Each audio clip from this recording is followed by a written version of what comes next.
Hello friends, today we are going to study about the letter writing. Letter writing is a very important part of advanced writing skill. It has two important parts, formal letter writing and second is informal letter writing. In formal letter writing, we are mentioning the letter towards the officer and you can say in official purpose. And if you talk about the informal letter, that time we are concerning about or we are you can say focusing or centralizing the letter towards our relative and our friends, our families, like that. Before going to study about the formal letter or informal letters, we should understand what is the very important part of what are the essential ingredients of that particular letter writing.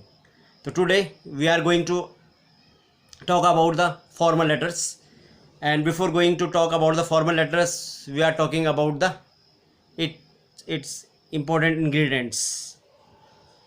First is sender address. Whenever you are going to write down any formal letter, that time you should be keep in your mind, you will be write down the sender's address. Sender address means who are sending the letter. मतलब यहाँ पर अब समझ लेते हैं, जो formal letter होते हैं वो लेटर होते हैं जिनमें हम किसी ऑफिस के लिए किसी पत्र को लिखते हैं. इसमें आप किसी संपादक एडिटर के लिए लिख सकते हैं, किसी बिजनेस लेटर को लिख सकते हैं, या जब आप किसी नौकरी के लिए अप्लाई करते हैं उस समय जो पत्र लिखते हैं वो भी फॉर्मल लेटर होते हैं. और फॉर्मल लेटर लिखने का एक तरीका हो गया, पैटर्न होता है, क्योंकि अगर आप उस पैटर्न को फॉलो नहीं करेंगे तो वो फॉर्मल लेटर सही नहीं माना जाएगा और उसका जो भाव होगा वो उस तरह से नहीं लिया जाएगा जिस तरह से आप चाह रहे हैं. तो फॉर्मल लेटर का लिखने का एक फॉर्मेट है, उसको हमें समझना ज़रूरी है. तो सबसे पहले जब भी आप किसी फॉर्मल लेटर को लिखते हैं तो सबसे पहले उसमें आप सेंडर्स का एड्रेस लिखते हैं, मतलब जो पत्र भेज रहा है उसका सबसे पहले क्या आएगा, एड्रेस आएगा. उसके बाद जब आप लिखते हैं डेट आएगी जिस डेट को आप लिख रहे हैं. और ये ध्यान दीजिएगा कि जब भी आप किसी फॉर्मल लेटर को लिखते हैं तो उसमें जितनी भी चीज़ें, जैसे आपको पेज दिख रहा है, इसके सब बाईं तरफ आएगा, लेफ्ट हैंड साइड में आएगा. तो फॉर्मल लेटर जो ये आपका अगर माना ये जो पेज है आपका, ये इसमें सारी तरफ बाईं तरफ ही आएंगी. जैसे आप सेंडर्स एड्रेस लिखेंगे तो आप दाईं तरफ नहीं लिखेंगे, आप सेंडर्स एड्रेस को बाईं तरफ लिखेंगे. उसके बाद आप उसमें डेट डालेंगे, जो डेट है, लेकिन डेट लिखने का तरीका होता है वो आगे आपको जब मैं फॉर्मल लेटर का आपको फॉर्मेट दिखाऊंगा उसमें बताऊंगा.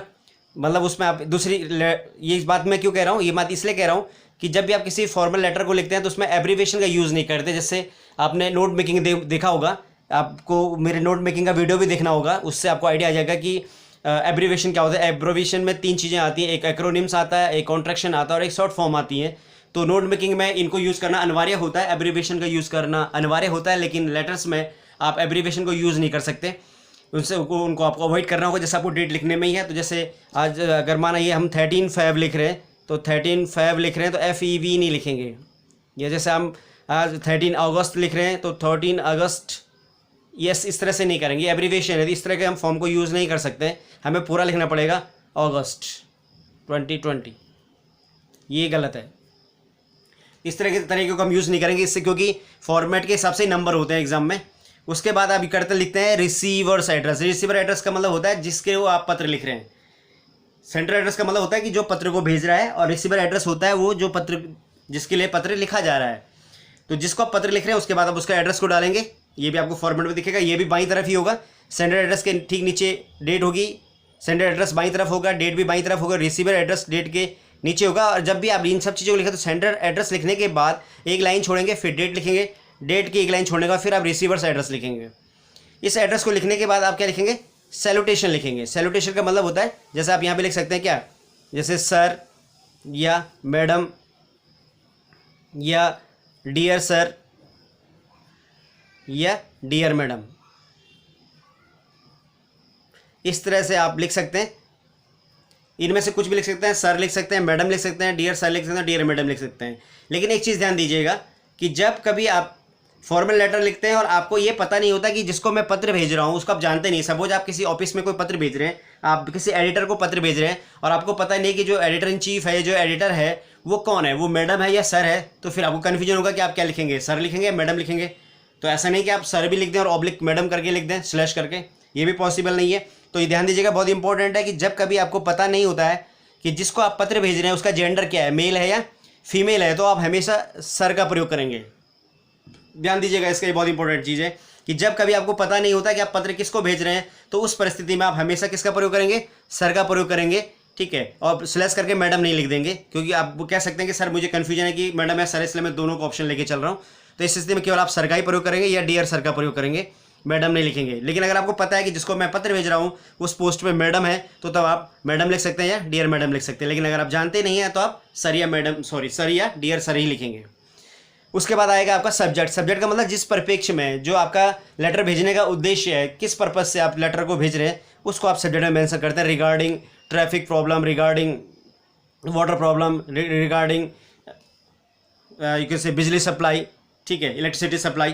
तो ये सब चीज़ें जो हैं, ये आपके पास जो प्रॉब्लम्स हैं उसके संबंध में रिगार्डिंग आ सकता है। अब यहाँ पे ध्यान दीजिए, एक चीज़ और भी है कि कई जगह आपको क्या लिखेगा, सब्जेक्ट पहले लिखा मिलेगा और सैल्यूटेशन बाद में लिखा होता है। मतलब पहले सब्जेक्ट लिखा होता है, उसके बाद सैल्यूटेशन लिखा होता है।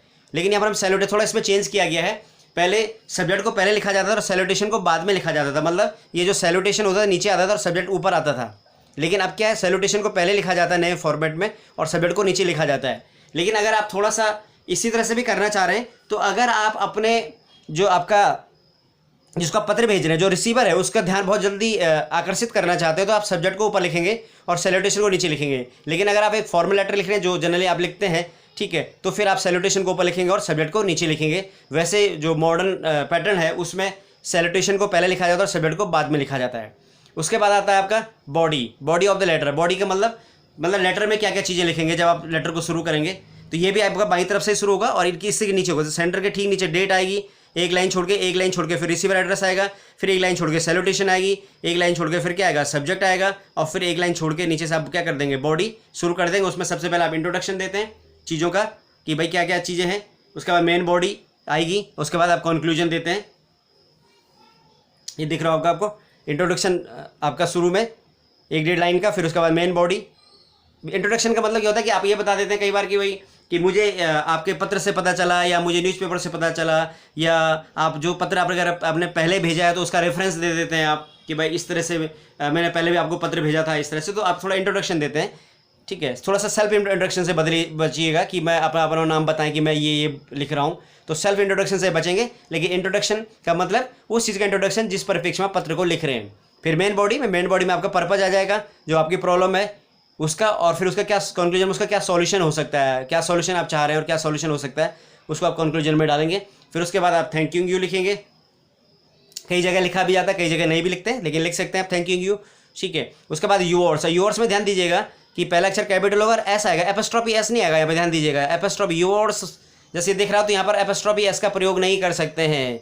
यूवर्स में पूरा आर के बाद एस आएगा एक साथ, एपोस्ट्रोफी एस का प्रयोग नहीं करेंगे आप यूवर्स में। फिर यहाँ पर आप क्या करेंगे, यूवर्स लिखेंगे, क्यों इन सब चीज़ों के ही नंबर होते हैं और ये कंपटीशन में भी पूछे जाते हैं सारे क्वेश्चंस, ठीक है। क्योंकि वो कंपटीशन में आप पूछ सकता है कि वहाँ पर 4 ऑप्शन देके एक में एपोस्ट्रोफी एस लगा दे यूवर्स, क्योंकि ये दिखने में ये भी सही लग रहा है। तो यूवर्स लिखेंगे लेकिन बिना एपोस्ट्रोफी एस के। उसके बाद फेथफुली, ये क्वेश्चन पूछा गया था लोक सेवा आयोग में उत्तराखंड के, फेथफुली, सिंसियरली या ट्रूली, ठीक है। तो फेथफुली ऑफिशियल लेटर में हमेशा फेथफुली लिखा जाता है, या सिंसियरली लिखा जाता है, ट्रूली लिखा जाता है। तो आप या तो फेथफुली लिखिए या सिंसियरली लिखिए या ट्रूली लिखिए। तो यूवर्स फेथफुली ऑब्लिक, या तो सिंसियरली लिखिए या ट्रूली लिखिए। उसके बाद आता है सेंडर्स नेम, जो पत्र को भेज रहा है उसके नाम को आप मेंशन करेंगे, और उसके नाम को मेंशन करने के बाद आप उसके नाम को लिखेंगे एक लाइन छोड़ के, और उसके ऊपर उसके सिग्नेचर होने जरूरी हैं। जब भी आपको लेटर लिखते हैं तो उसमें सिग्नेचर होने बहुत जरूरी है। बिना सिग्नेचर के इसकी वैल्यू नहीं मानी जाएगी और ये नहीं माना जाएगा कि ये पत्र ऑथेंटिक है या सही है। और कई बार क्या होता है कि आप क्या करते हैं, अगर आपने पहले भी पत्र भेजा है तो आप उसका भी रेफरेंस देने की कोशिश करते हो, तो आप इनक्लोजर लगाते हैं, ENC, इनक्लोजर। इनक्लोजर का मतलब होता है कि भाई मैंने कोई पहले पत्र भेजा था और उस पत्र को आप भी उसमें अटैच कर दें, ताकि जिसको आप पत्र भेज रहे हैं उसको ये पता चल जाए कि हाँ भाई ये पहले से पत्र व्यवहार कर रहे हैं इस रेफरेंस में।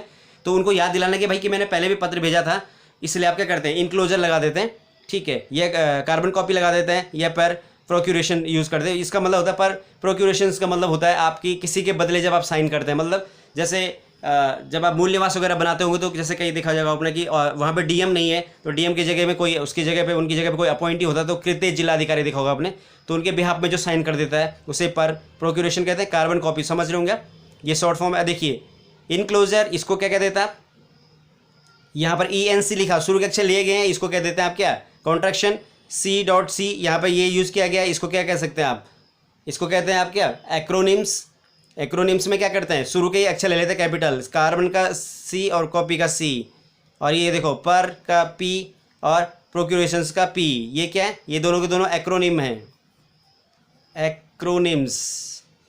जब आप किसी भी क्या करते हैं, किसी भी वर्ड के शुरू के पहले कैपिटल लेटर को लेकर के शुरुआत करते हैं, जैसे आप इसके लिए आपको मेरा नोट मेकिंग का वीडियो देखना पड़ेगा, उसमें मैंने इसको डिटेल में बताया है। और जैसे ये इनक्लोजर शुरू के इसको कह देंगे आप कॉन्ट्रैक्शन, एक और होता है आपका शॉर्ट फॉर्म। तो ये आपका हो गया कि क्या क्या चीज़ें आपके किस लेटर में आएंगी। आप इसके एक फॉर्मेट को देख लेते हैं।